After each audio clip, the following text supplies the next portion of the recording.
The lock snapped at 2:47 a.m. I heard it from the bedroom.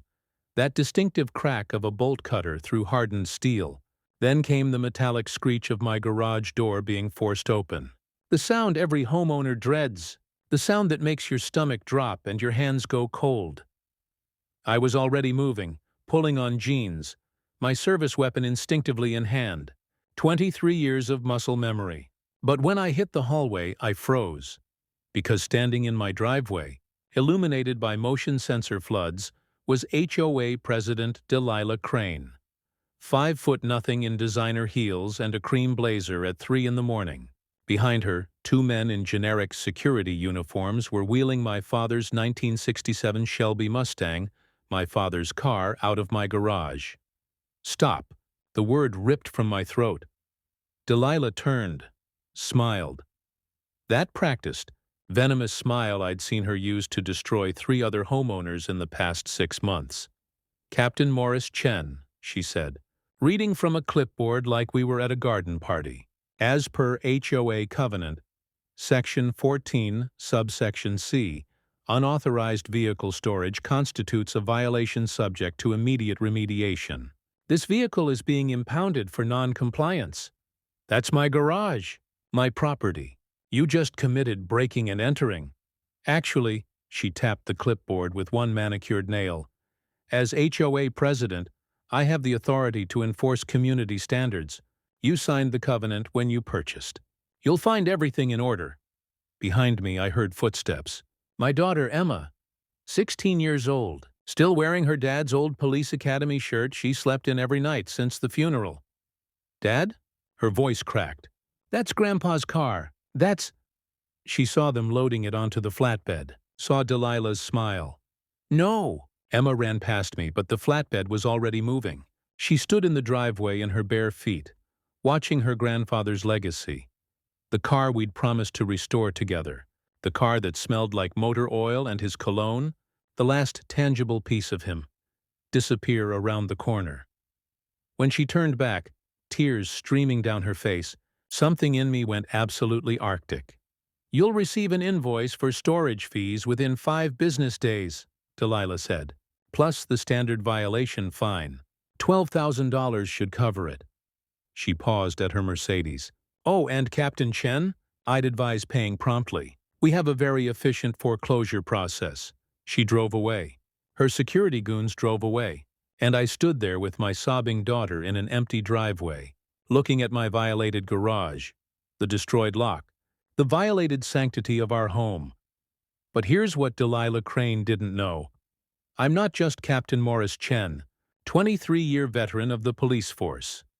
I'm Captain Morris Chen, head of the Property Crimes Division, the unit that investigates organized theft rings, fraud operations, and criminal enterprises disguised as legitimate businesses. And I just watched Delilah Crane commit 4 separate felonies, on camera, because my motion sensor floods aren't just lights. I looked at Emma, dried her tears.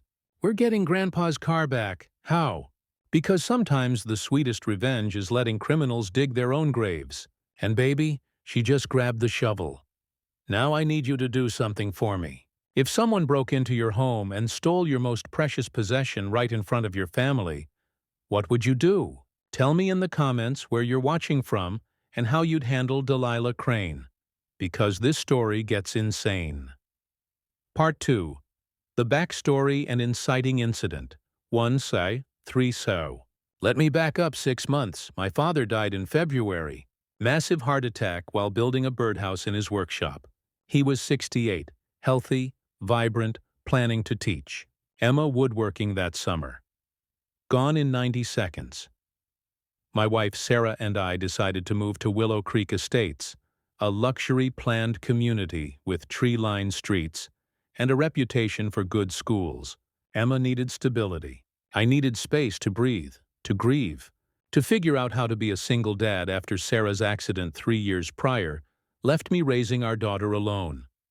The house had a 3-car garage, perfect for the Mustang, Dad's pride and joy, the car he'd purchased new in '67, the car he'd washed every Sunday, The car that still had his fuzzy dice and the scratch on the dashboard from when I'd crashed my skateboard into it at age 9.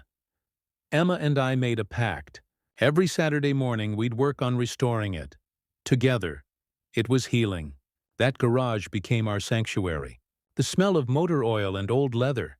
The sound of classic rock on the radio. Emma learning to gap spark plugs.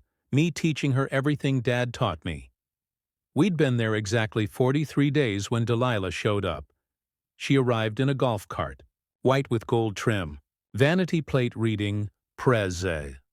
Delilah Crane was a former real estate lawyer who'd made millions flipping properties during the housing boom, lost half of it in the crash, and now ran the HOA like a personal fiefdom. 56 years old, Botox smooth face, eyes like a hammerhead shark. Dead, flat, constantly calculating. She wore her authority like armor. Tailored suits in ice cream colors, pearls, a Bluetooth earpiece she never removed, even at neighborhood barbecues. "Welcome to Willow Creek," she'd said, not smiling. "I'm here to discuss several urgent violations." I'd been rotating my tires. Emma was inside doing homework. "Violations? We've been here 6 weeks." She produced a tablet. Pulled up photos. My house. From multiple angles. "Your grass is currently 3.2 inches. HOA standard is 3 inches maximum. That's violation 1. Swipe. "Your garden hose is coiled counterclockwise. HOA standard specifies clockwise coiling to maintain visual uniformity. Violation 2. Swipe. "Your mailbox flag was raised for 47 minutes past mail delivery today. Maximum permitted duration is 30 minutes. Violation 3. I stared at her. "You're kidding. The HOA covenant is legally binding, Captain Chen. Each violation carries a $200 fine. First offense is waived with a warning. But I expect immediate compliance. She tapped her screen. "Also, I'll need access to your garage for inspection." "Excuse me?" "All structures require quarterly HOA inspection to ensure code compliance. It's in your covenant. Section 31. "No." Her eyes hardened. "I'm sorry?" "No. You're not coming into my garage." "Captain Chen, I can make this very difficult. And I can call my lawyer. The covenant allows scheduled inspections with 72 hours notice. You don't get to show up and demand entry. Now please leave my property." For 3 seconds her mask slipped. I saw the real Delilah, the predator, the sociopath who'd found the perfect hunting ground, an HOA where she could terrorize people legally. "You just made a terrible mistake," she said quietly. She wasn't wrong. The next week, I got 14 violation notices. Trash can visible from street for 9 minutes. Front door wreath not holiday appropriate in March. Car parked at improper angle in my own driveway. Window blinds mismatched because one bedroom had white and another had cream.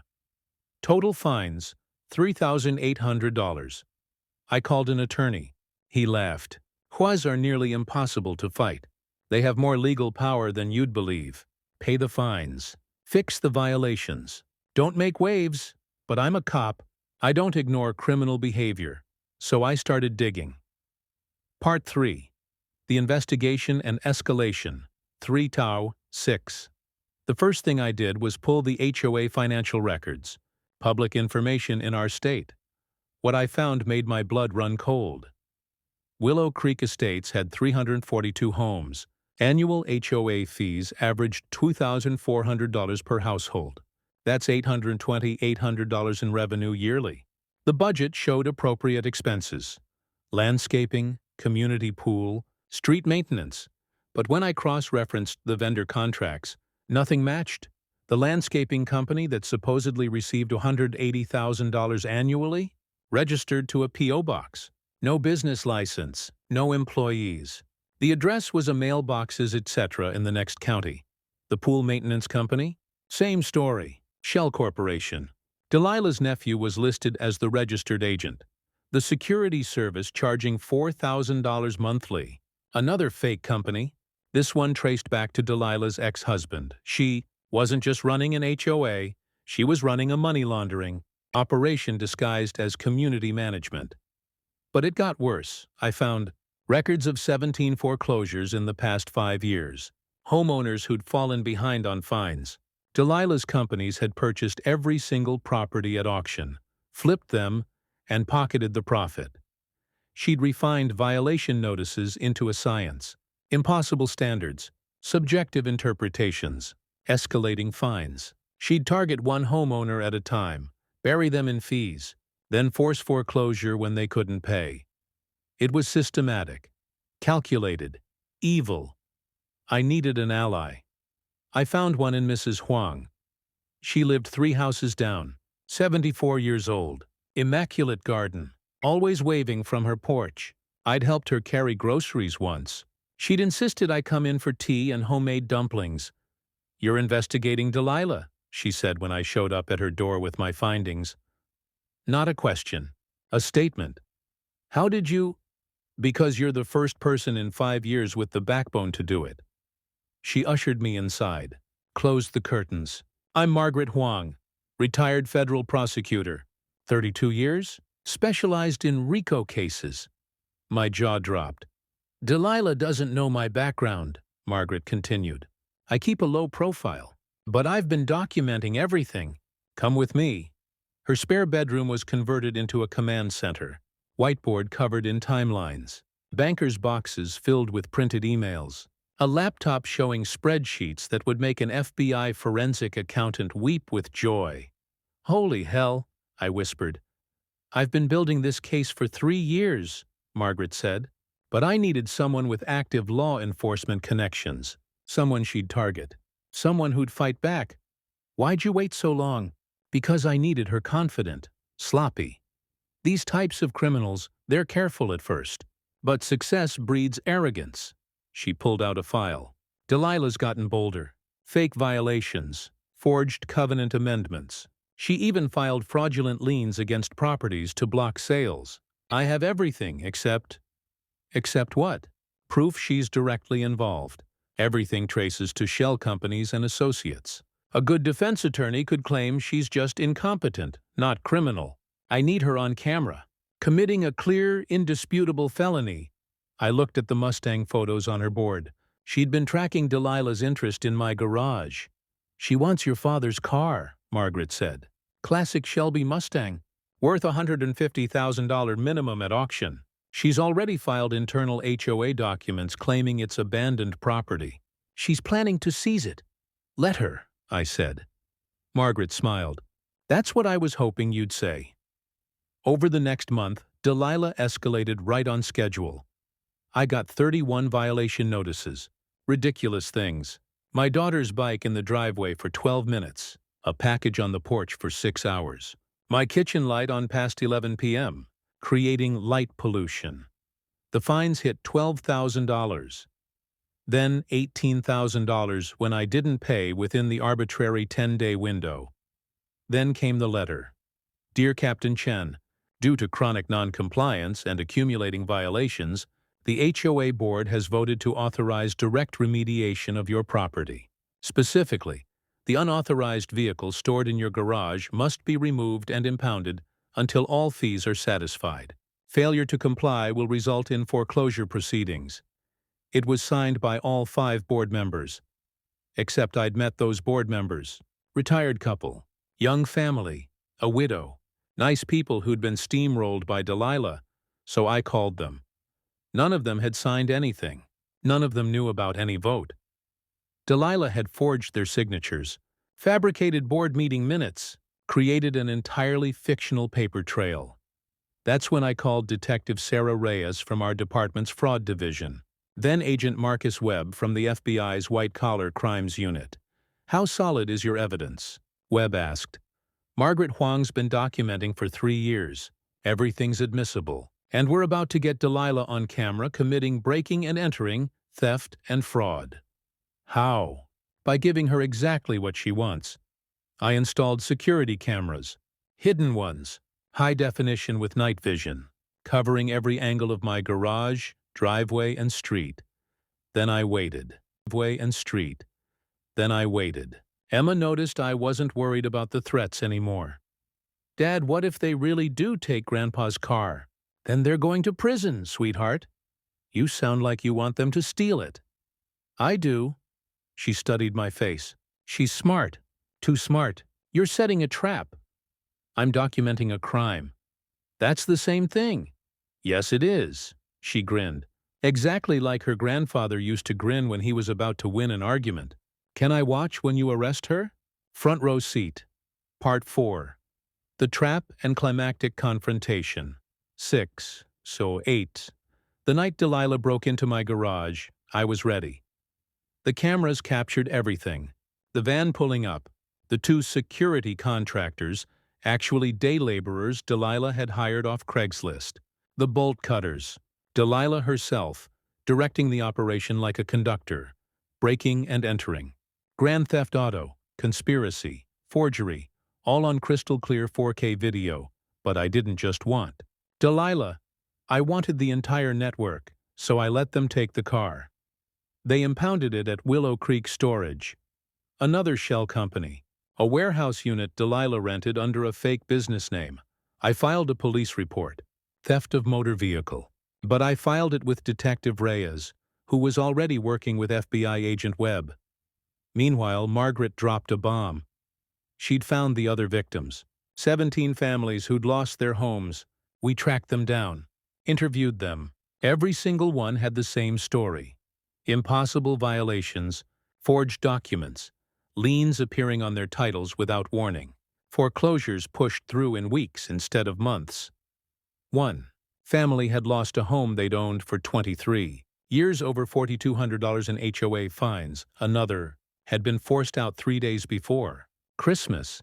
Delilah had destroyed these people's lives and profited millions doing it. Agent Webb presented everything to a federal prosecutor. Grand jury indictment came back in 72 hours. 15 counts. Fraud, racketeering, wire, fraud, theft, forgery, conspiracy, criminal, impersonation.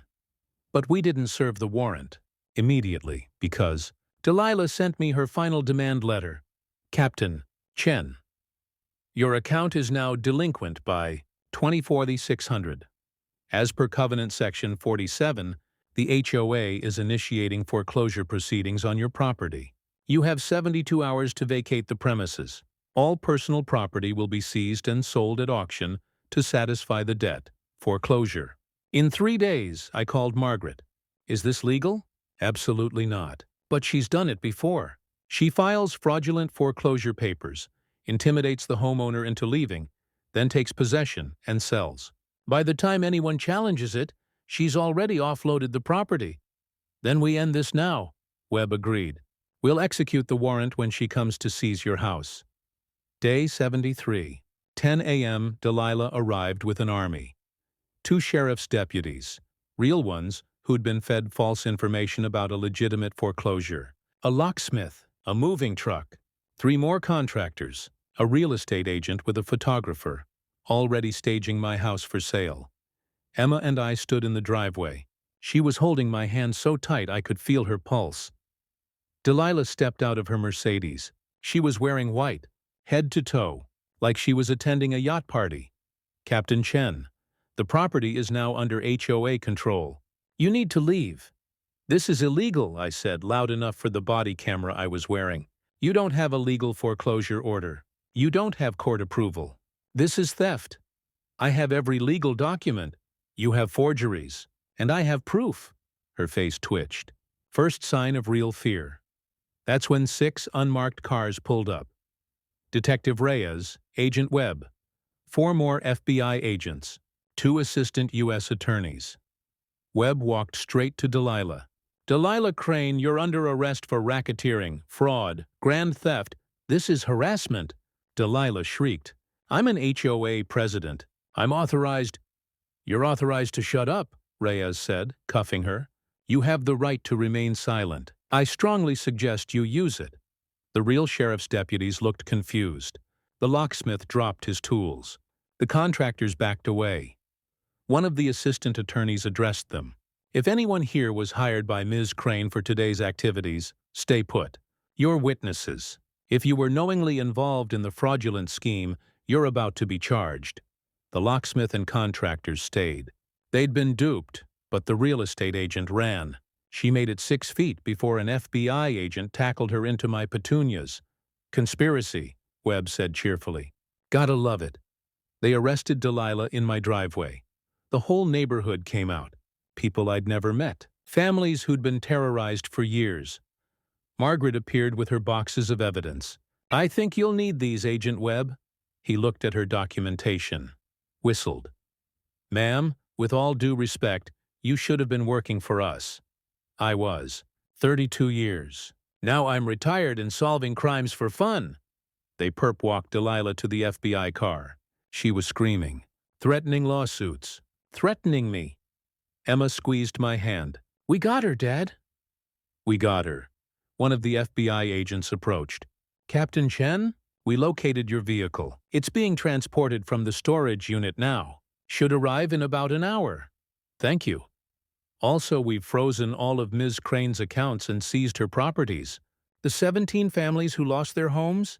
They're getting restitution. Full value plus damages." I looked at Margaret. She had tears in her eyes. "Justice," she whispered. Finally. The FBI car drove away with Delilah in the back. The whole neighborhood erupted in cheers, and exactly 53 minutes later, a flatbed arrived, my father's Mustang, intact, unharmed. Emma and I rolled it back into the garage together. She was crying. "Happy tears this time. Grandpa would have loved this," she said. "He would have loved that you never gave up. He would have loved that you never gave up." We spent the rest of the day in that garage, working on the car, listening to classic rock. Healing. Part 5. The Resolution and Legacy. 8 Rad End. Delilah Crane's trial lasted 3 weeks. The evidence was overwhelming. Margaret's documentation, FBI forensic accounting, testimony from 17 families, my video footage of the garage break-in. Her defense attorney tried to claim she was just overzealous about HOA rules. The jury deliberated for 90 minutes, guilty on all 15 counts. The judge gave her 12 years in federal prison, plus $4.7 million in restitution to victims, plus permanent ban from serving on any HOA or community board for life. Her co-conspirators, the nephew, the ex-husband, the real estate agent, got sentences ranging from 3 to 7 years. The shell companies were dissolved, assets seized. Every penny recovered went back to the families she'd destroyed. But the real justice came in how Willow Creek transformed. The old HOA board was dissolved. Delilah's cronies resigned. We held emergency elections. Margaret Huang became the new president. Her first act? Revising the covenants. Reasonable rules. Democratic oversight. Transparent finances. No more subjective violations. No more ridiculous fines. She created a victims fund from Delilah's seized assets. Families who'd lost homes got first priority. The young couple who'd been forced out before Christmas. They bought back their house. The elderly man who'd been foreclosed on. His grandchildren purchased the property and deeded it back to him. 17 families restored. 17 lives rebuilt. For Emma and me, the garage became what we'd always intended. Our sanctuary. Our healing space. Our connection to the man who'd taught us both what integrity meant. We finished restoring the Mustang in November. 10 months of work. New paint. Rebuilt engine. Original interior restored to factory condition. On Thanksgiving morning, Emma and I took it for its first drive in 40 years. We drove to the cemetery, parked beside Dad's grave, played his favorite song, Born to be Wild, on the original radio. "He's proud of you," Emma said. "He's proud of us," I corrected. "You never gave up. Not once. I learned that from you. And Grandpa." We sat there in the Mustang for an hour, talking, remembering, laughing, and then we drove home to a neighborhood that was finally, truly free. Here's what I learned from this entire nightmare. Delilah Crane thought the HOA gave her power. She thought the rules protected her. She thought people like me would just roll over and pay. But she forgot something fundamental. The law is only as strong as the people willing to enforce it, and communities are only as safe as the people willing to stand up. She picked the wrong garage, the wrong car, the wrong family, and she got exactly what she deserved. Now I want to hear from you. Have you ever dealt with an HOA nightmare? A power-hungry president? Ridiculous violations that made no sense? Drop your story in the comments. I read every single one. And if you think this story was wild, wait until you hear about the HOA Karen who tried to claim my neighbor's lakefront property using forged deeds. She had no idea he was a federal judge. That video drops next week. Click subscribe so you don't miss it. Tell me where you're watching from and what you would have done in my situation. Would you have set the trap like I did? Or would you have handled Delilah differently? Drop a comment. Hit that like button if you love seeing justice served. And remember, sometimes the sweetest revenge is letting criminals dig their own graves. You just have to be patient enough to let them grab the shovel. I'm Captain Morris Chen. This is HOA Stories. And this is what happens when you break into the wrong garage. See you in the next one. See you in the next one.